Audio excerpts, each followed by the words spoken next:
Bismillahirrahmanirrahim. Assalamualaikum warahmatullahi wabarakatuh. Masih bersama karduk.com.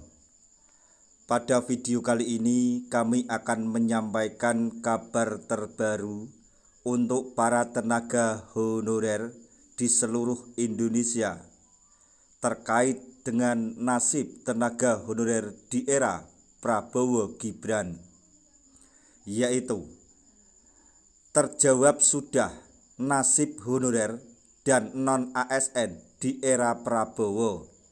Menteri Pan-RB Rini Widiantini membocorkan soal ini. Tapi sebelum kami lanjutkan, bagi rekan-rekan yang baru menemukan channel ini, tekan like dan subscribe-nya, dan juga tekan lonceng notifikasinya supaya nanti bisa mengetahui informasi terbaru terkait dengan seleksi P3K atau pengangkatan tenaga honorer menjadi ASN P3K tahun 2024.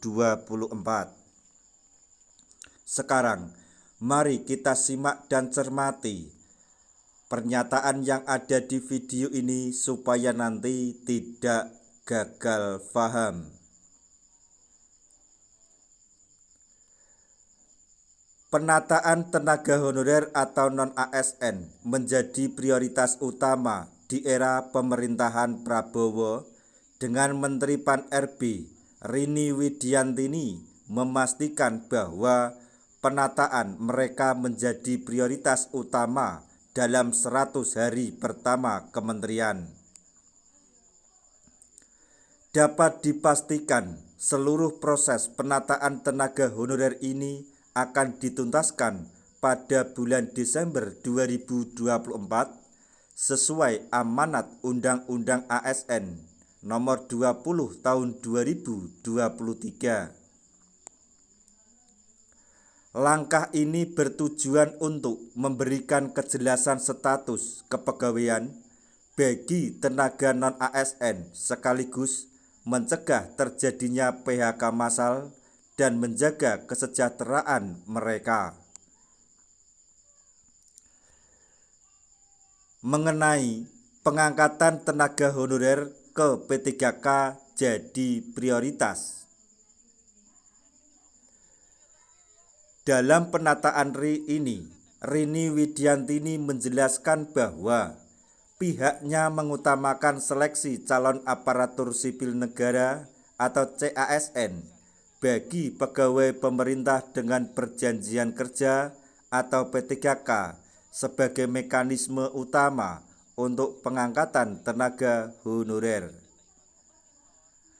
Menteri Pan-RB ini juga menekankan pentingnya dorongan kepada seluruh tenaga honorer untuk mengikuti proses seleksi P3K agar bisa diangkat secara resmi pada tahun 2024. Penataan ini, kata Rini, tidak hanya untuk memberi kepastian status kepegawaian, tetapi juga untuk mempertahankan kesejahteraan tenaga honorer tanpa mengakibatkan pembengkakan anggaran negara. Menurut Rini Widiantini, dalam seleksi CASN tahun 2024, pemerintah telah membuka formasi sebesar 3,2 juta orang.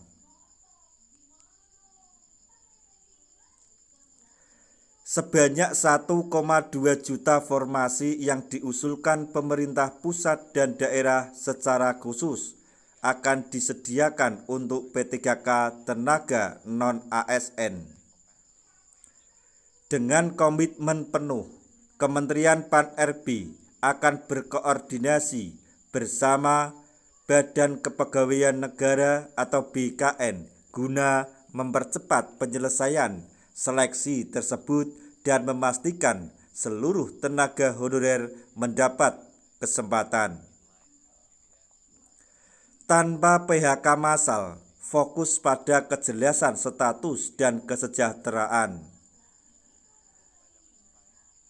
Penataan tenaga honorer ini juga melanjutkan kebijakan dari periode pemerintahan sebelumnya yang bertujuan untuk menghindari pemutusan hubungan kerja atau PHK massal serta memastikan pendapatan tenaga honorer tetap terjaga. Rini mengungkapkan bahwa pemerintah berupaya keras untuk meminimalkan dampak negatif pada tenaga honorer yang telah mengabdi dengan tetap mempertimbangkan kemampuan anggaran negara. Ia juga menyatakan bahwa kebijakan ini telah disepakati bersama dengan Komisi 2 DPR untuk mempercepat pelaksanaan pengangkatan tenaga honorer.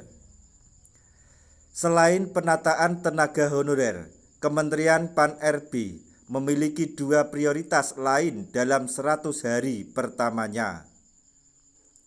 Yang pertama, melakukan restrukturisasi organisasi di kementerian dalam kabinet baru dan mengisi jabatan yang masih kosong.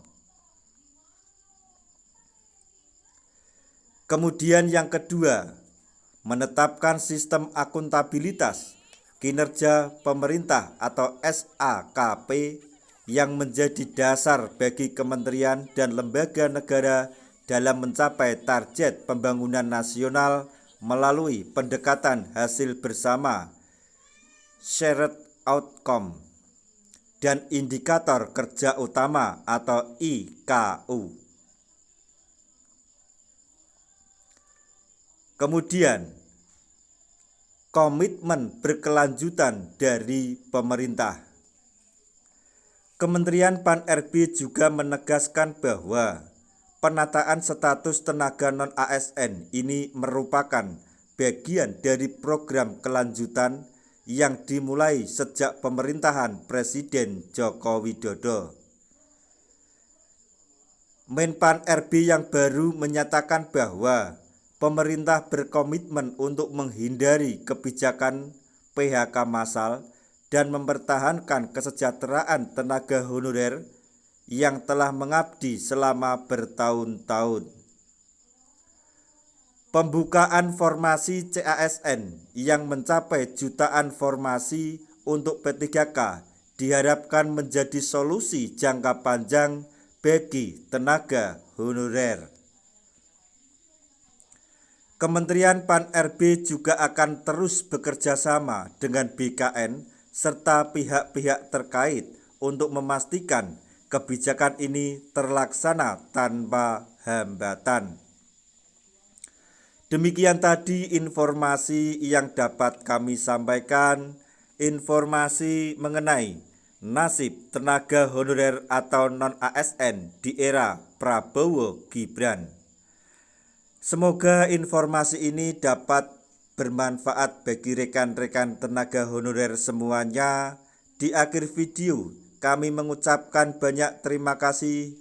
Wassalamualaikum warahmatullahi wabarakatuh.